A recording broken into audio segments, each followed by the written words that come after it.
Well, hello everyone. Welcome back to my shoebox adventures. Steve here.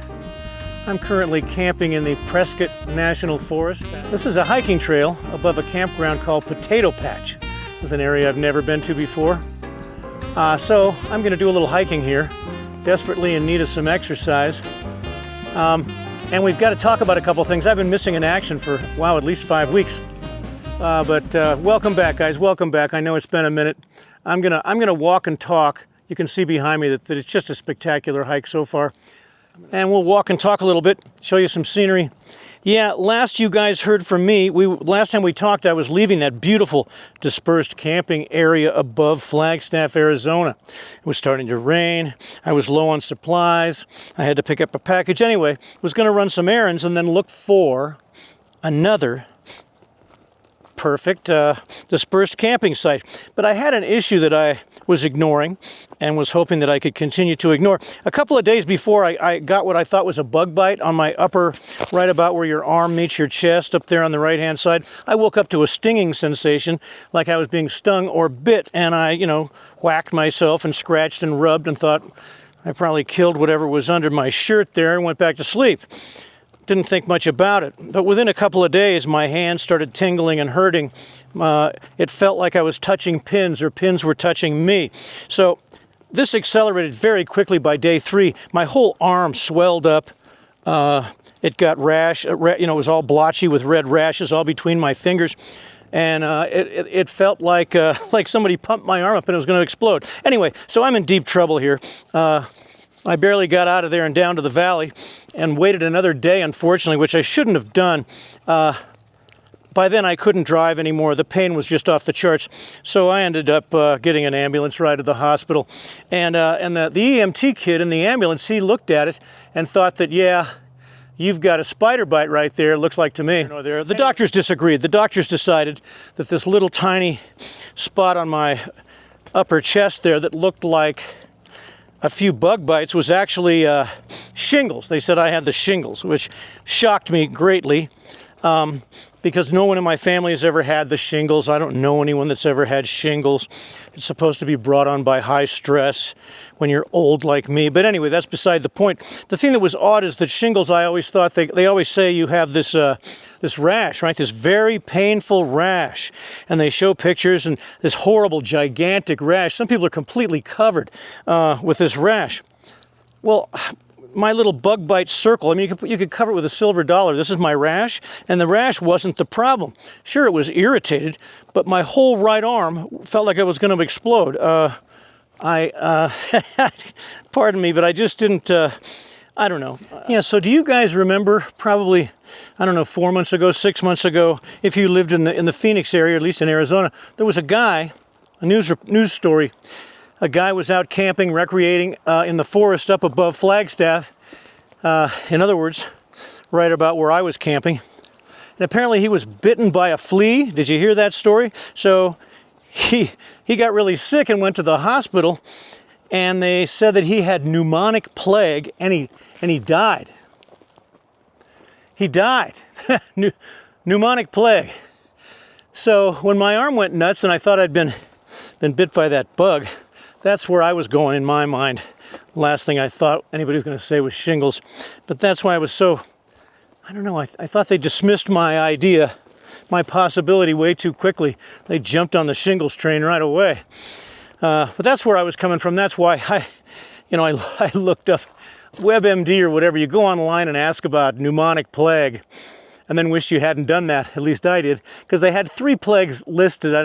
Bubonic and pneumonic, and there was some other kind of plague. And unfortunately for me, the third one, the one I can't remember the name of, the symptoms mirrored what I was going through. That whole arm completely swollen, felt like it was on fire, like it was being stuck with a million pins. And it said that if left untreated, it was always fatal.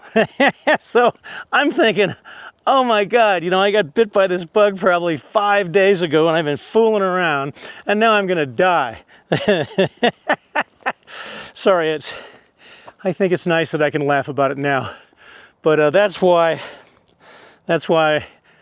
I went immediately to the hospital. I thought that I had dealt myself into a super serious situation. And maybe maybe I was right all along. Maybe this whole arm was some kind of venom in my arm, since the symptoms, to me anyway, don't match. They don't match the shingles virus at all. There's supposed to be a great big rash, right? I didn't see any stories on shingles about people losing the use of their right arm unless it was covered in a rash.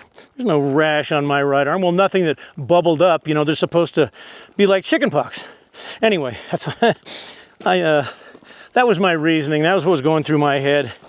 You know, they could be right on the money. This could just be another symptom of the shingles that we don't hear about. Maybe I'm starting something new. All right. Oh, golly. I'm in terrible shape. This is good. I'm going to be hurting tonight and tomorrow. I'll be back. Well, I just passed a really nice couple on the trail. I have to keep an eye peeled. They said that they passed a couple who said they saw a rattlesnake on the trail, which is really unusual. It's been pouring rain for 3 days, and it's, you know, the sun's out kind of, but it's been cold. So now I got to keep my eyes open, because that'll be the next adventure, right? Talk about a bug bite. That's all I need. Anyway, yeah, rattlesnake on the trail. So I'm going to walk slow and look down. Well, we made it this far. What do you think of the view? The views are everything, aren't they? The views are why I do this. Oh, you just find some beautiful views. I'm going to rest a minute. It's been all uphill.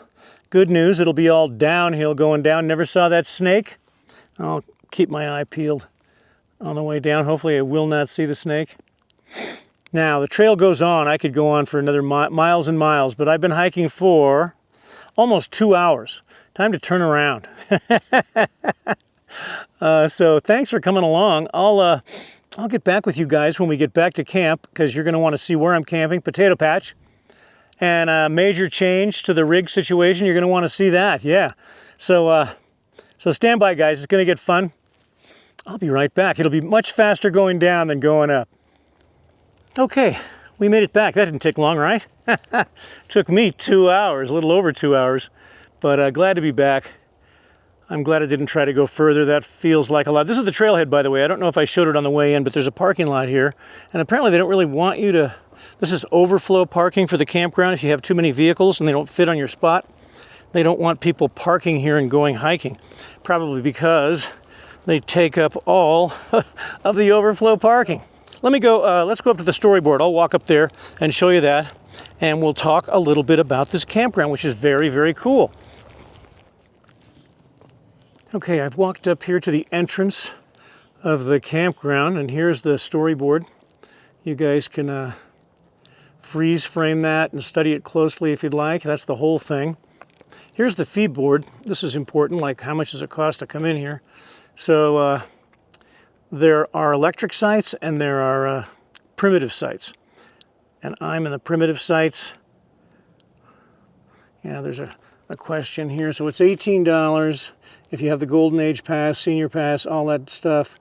It looks like a 7, but it could have been a 9, and the 9 got partially wiped away. 9 would be half, so questionable. But you grab an envelope, you drop it in there with your money. They take cash or check only, but you can make a reservation on reservation.gov. Here's a map. Shows you this is the electric sites. Primitive are down here. Electric sites, we've got, what, 12 sites? And there's no tent camping allowed over here. And here we've got, what do I see, 28 sites? All right, that's the primitive area. Not bad at all. And then this stuff you really shouldn't need to read.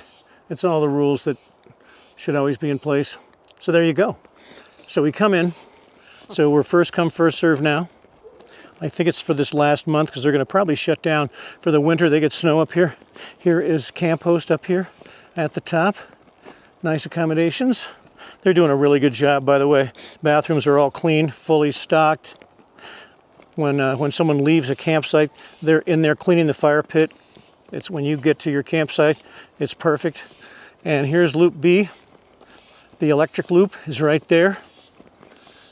That's what it looks like. That's a better look. And those are the electric sites. Oh, we're setting up something over there. We'll see. Okay.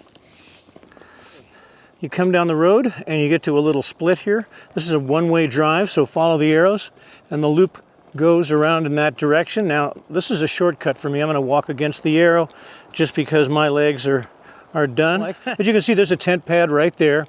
There's your table, there's your fire ring, and there's your asphalt parking spot. But you're right here in the trees. And we can see people, but there's some spacing. It's pretty cool.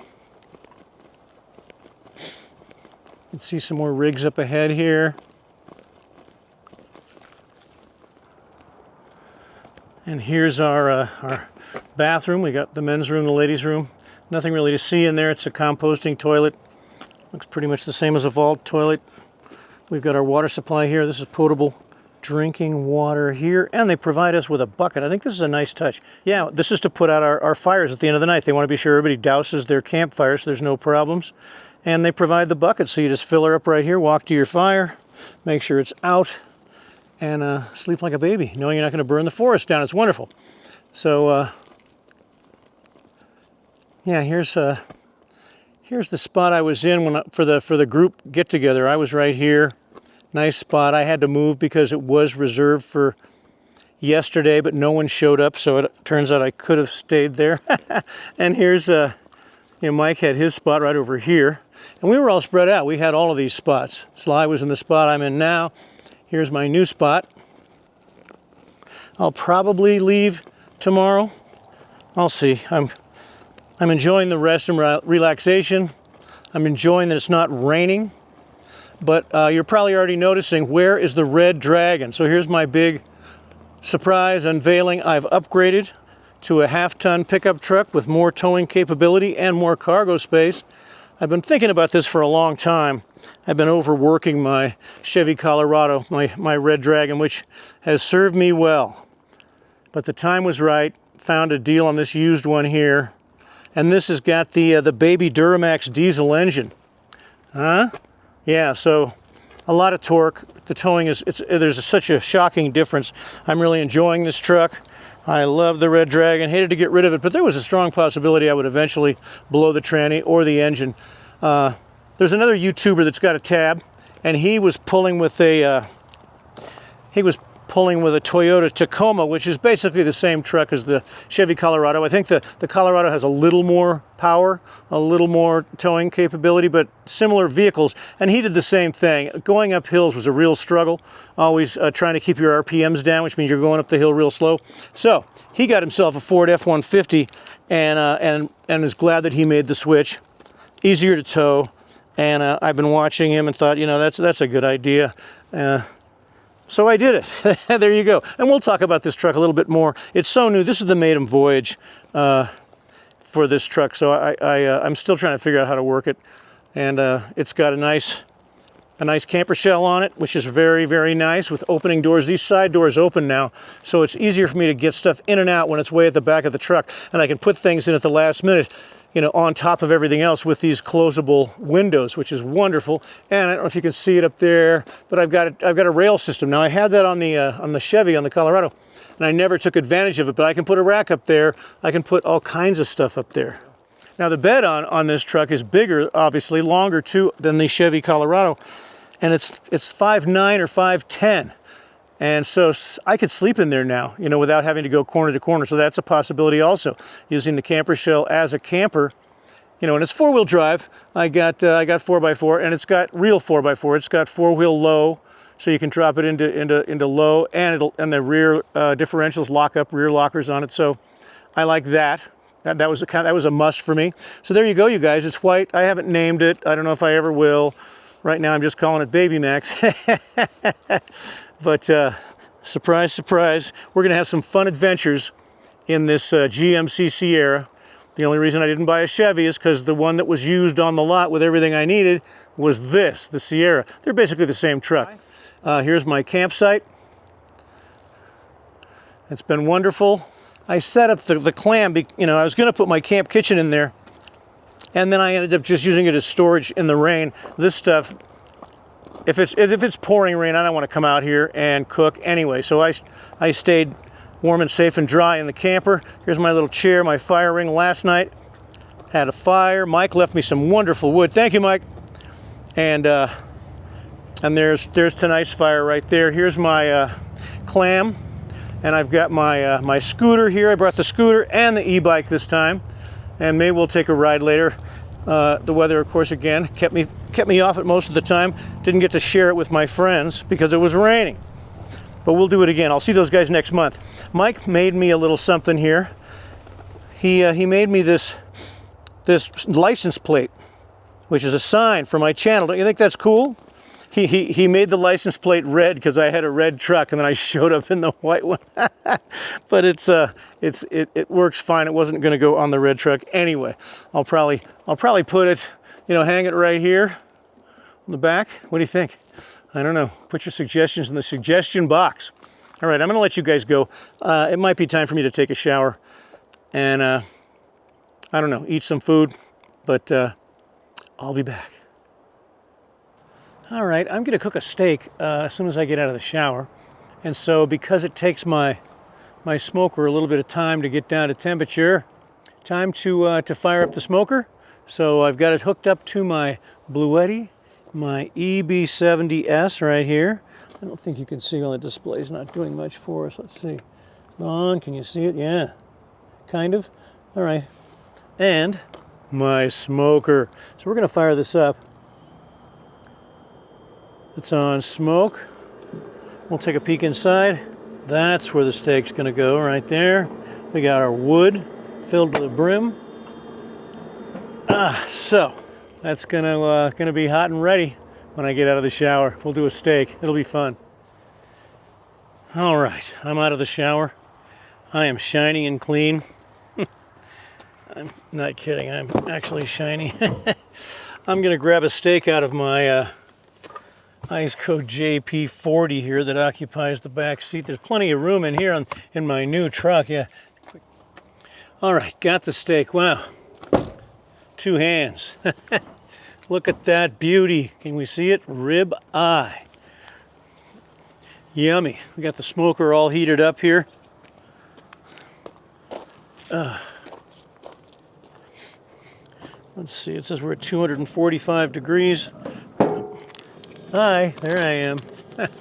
Subject lost. It's trying to focus on my face, and I don't want it to do that. Anyway, here's my ribeye. I got some of these thin cut ribeyes from Costco so I could share with the boys. Sly and I had a steak the other night. Probably entirely too much red wine. Yeah, it was wonderful. All right. Now this is bear country and we've got skunks running around. So I got to throw this in the trash in the camper, not out here where if I leave it out here, it'll bring them running. All right, steak's on. I'm going to boost the temperature up a little bit because I am hungry. Do you see my shiny face? Huh? That's a clean boy right there. It's really nice. There's a tiny little shower in this Tab 320, but having hot water on demand and being able to take a shower, as awkward as it is really wonderful. It really is. My back is killing me. My arm is burning. I love it, but I'm not complaining. I'm glad those guys got me out. I would have thought, yeah, I'm not recovered yet. I'll stay home for another, who knows. Oh, I just have to move slower. That's all it is. Okay, I'm going to throw this away. All you can see is my shirt. And I've got a, it's O Beer 30. So, because it's O Beer 30, I've got my O Beer right here.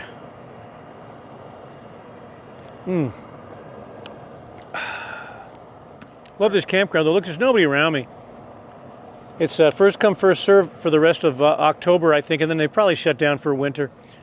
So I'd like to have one more. I was going to leave tomorrow, but I'd really like to have one more day here. The hike and the shower took up most of the day, right? Everything moves at a slow pace, so a hike and a shower, that's the full day. So I'd love to ride my bike around tomorrow. We'll see. We'll see, because it's first come, first serve, so I'm already in this spot. So no one can steal it from me. It's not reserved. And I think I'm getting this for $7 a night now. It's incredible. And yeah, I'm happy. I'm happy. So I'll be back. I gotta cook. I gotta get the fire pit ready for tonight's fire. All right, everybody. I thought I was recording earlier, and I lit the fire. I don't think I was recording any of it, but here's what I've got going right now. This is the beginning stages of my evening campfire. Yeah, right here. And I got to grab some tongs because my steak's coming along. Let's just whip. The sun's going down. It's getting a little chilly. Put a base layer on. Let me show you what we got here. Where is it? There it is. Delicious. Steak is looking nice. Pretty well smoked. I think we're ready to rock. So we're going to do that. Let's give you a last look. Well, a current look at my fire. If I can figure out how to do this. There we go. Fire is burning. But this is good. I got the fire going early. It's not even dark yet. Sun is going down, but it's right there. It's still just above the horizon. And yeah, I'm going to enjoy my steak. I'm gonna go to bed early. Obviously, pretty tired. And and I'll see you guys in the morning when we figure out if I'm leaving or staying another day. All right. Till tomorrow. Okay, everybody. Well, I'm leaving Potato Patch. What did you think of that campground? I thought it was pretty nice. Nothing I can say about it that's not good, really. You know, it's a little close to Highway 89, so you do get some traffic noise, but that all seems to disappear at night. Potato Patch Campground. I'm leaving now. I don't know where I'm going, but someplace close. There's more camping up here. Now let's move on to a new campsite. Thanks you guys again for watching My Shoebox Adventures. Get outside, get some vitamin D, get some fresh air, and I'll see you hopefully next week on the next episode of My Shoebox Adventures. Thanks you guys. God bless you all. Bye-bye now.